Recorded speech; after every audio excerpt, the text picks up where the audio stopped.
so many things right. You're working hard, you're putting in the effort. There's these 7 things that are counteracting all of the good things that you're doing. So that's why in today's video, I'm gonna show you 7 ways to unfuck your life. So that way, in the next 12 months, you can win big. So the first way to unfuck your life is never disrespect momentum. You see, for a lot of you, your biggest issue is you get a win. You win today, you set a list of things to do and you do it. You take the actions necessary to grow your business. You take the right steps in the right direction, and then all of a sudden, you kick your feet up.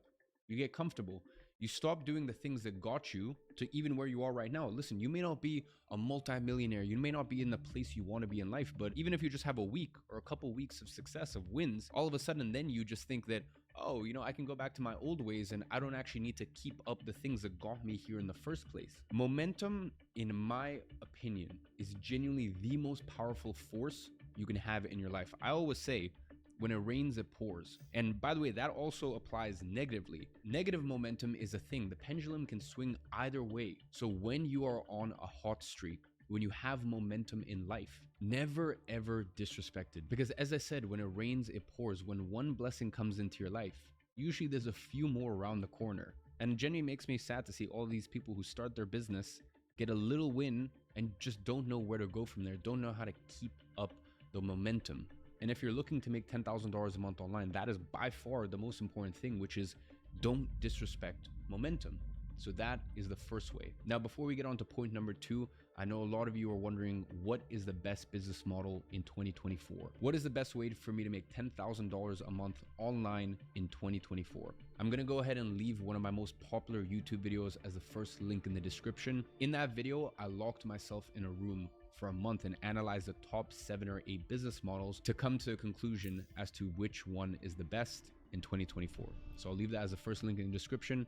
Once you're done with this video, I strongly recommend you check that one out. Now, moving into the second way to unfuck your life, and that is to cut out the bad habit friends. And here's what I mean by that. A lot of times I notice that people have friends that, like, you're not really friends. You're just friends because you have a friendship or a bond over a bad habit. Here's what I mean. Stoners have their stoner friends, like the people they smoke weed with. But like outside of that, if they were sober, probably if they stopped smoking weed in 7 years, they wouldn't still be friends. You've got your gamer friends, but outside of gaming, you don't really have that much to talk about or like that much of an interest in each other. Or you've got your partying friends, or you even have your gossip friends. You've got those friends where it just seems like all you do when you're around them is just gossip. Have a lunch, have a coffee, and gossip about people. These are friends that perpetuate and keep you doing these bad habits. If you cut out these friends, then you cut out the habits, because a lot of times these friends and the feeling that you need to keep being friends with them, or this idea that you're a bad person because all of a sudden you've changed, you have a new identity, you formed a new identity,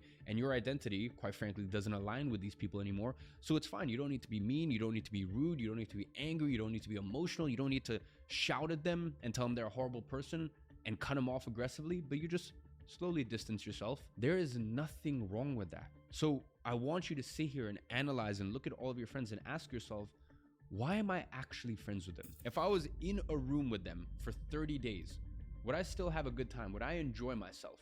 Would we get along?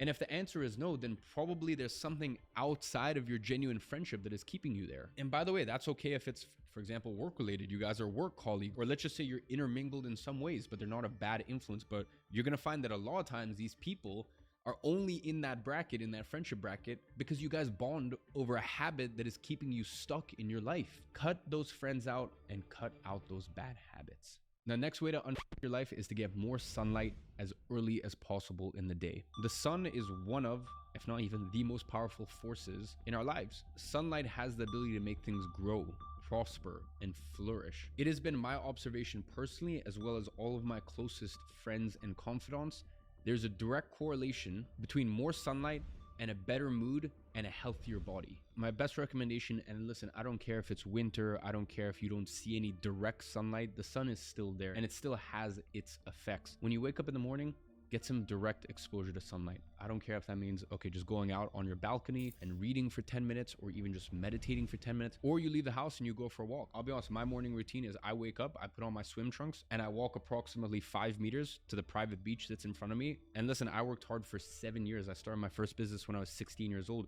to be able to afford this life, where now my home is in a gated community on a private beach in one of the best cities in the world. And every single day when I go in the sea, I feel so grateful about that. But even when things weren't like this, when I grew up and I was living in London and it was cold and it was dreary and it was the winter and I couldn't afford to go away because I was just starting my business. I was a teenager with just a dream, a vision, and a yearning and a desire to take care of him and his mom who had done so much for him. That was why I started this whole thing. And the reason I say that is because I was still doing the same stuff back then. Back then, I was still going for a walk in the morning, or once I was able to move into my own place and afford to have a back garden, I would sit in the back garden and have my water and read and have a coffee. So no matter who you are, where you live in the world, there's no excuse to not get direct sunlight first thing in the morning. And obviously, the more skin you show, the better. The next way to unfuck your life is to clean your desk. Crazy, I know. Sounds so stupid. But why is it that in the military, they make people make their beds? And by the way, I have to be very honest here.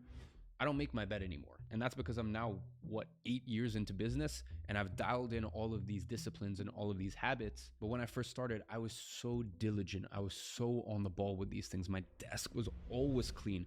My bed was always made. Cleaning your desk isn't necessarily about having a clean desk. I mean, it's a benefit, it's a positive, but I wouldn't sit here and pretend like it's truly life-changing. It's just the fact that it's such an easy win. It's something you can do right after this video. Clean your desk. Organize, and I guarantee the next time you sit at your desk, you're gonna feel so much better about getting to work because you don't have this clutter around you. The next way to unfuck your life is to have a strict rule. No music before 1 p.m. Now, the reason I say no music before 1 p.m. is because music, at the end of the day, especially a lot of the modern music that is being made, a lot of it is propaganda. A lot of it, the actual frequency of the music is frenetic. Like, I don't know, sometimes if you listen to modern music, and it's just kind of like, it puts you on edge. You just feel like a little off. And by the way, like, I love bumping some rap while I'm training, but in the morning is such a fragile time for your mind. It's such a delicate time for your mind. And it's a time of the day where you should have some peace. You should have some quiet. And you shouldn't be implanting a lot of these, quite frankly, a lot of the music these days, I'm just going to call it what it is, demonic. Like these demonic weird thoughts and frequencies and sounds. So I believe a strict rule you should adhere to is before 1 p.m. don't listen to any music, or at least don't listen to any music with lyrics. Because as I said, music is one of the biggest ways to influence people. And at the end of the day, why should you let this rapper or this artist or this person, why should they influence what's going on in here? The decisions you make in your life path should be about studying things out there, even watching videos like this, and maybe half the video you look at and you're like, oh, this is stupid, he doesn't know what he's talking about. Maybe even what I'm saying right here about the music, maybe you're like, you disagree with it wholeheartedly.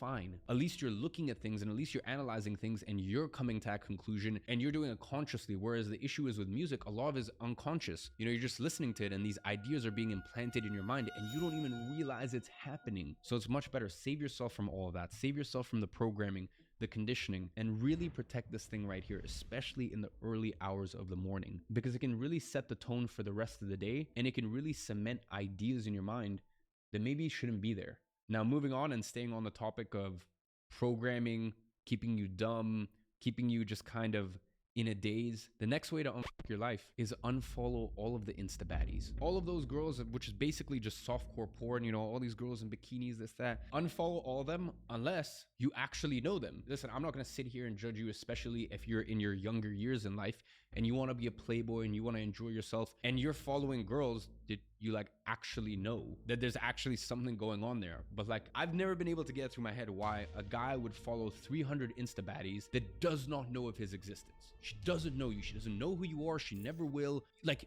you're just a spectator. And imagine you wake up and the first thing you grab your phone and you're going, you're looking these Insta baddies and you just got your mind in this sexual place. And the worst part, it's not only the fact that it's sexual, it's the fact that the first thing you're doing in the day is making yourself feel bad because you're looking at that and you're going, I don't have that in my life. I want that in my life. So listen, right now, go ahead, unfollow all of the Insta baddies. And then on your explore page, wherever it is, if there's any photos of girls or anything like that, hold it and then you can put not interested. I think my Instagram Explorer is basically just photos of Porsches, watches, and like some family stuff. I feel like a person's Explore page says so much about them on Instagram. And first of all, unless you're making money from Instagram or you're really using it to pierce through with your network and grow your network and, you know, have more opportunities in your circle, Instagram already is one of the ways to fuck your life. But at least if you're gonna use it, curate it to serve you as much as it possibly can. So right now, go ahead, unfollow all of those Insta baddies that don't know of your existence and go make something of yourself. And by the way, if you want to entertain that later down in life in 3 years, 5 years, once you really made something of yourself and these girls want you, go for it. As I said, I've experienced everything in life times 10. It's not fulfilling. You think it's going to be all this.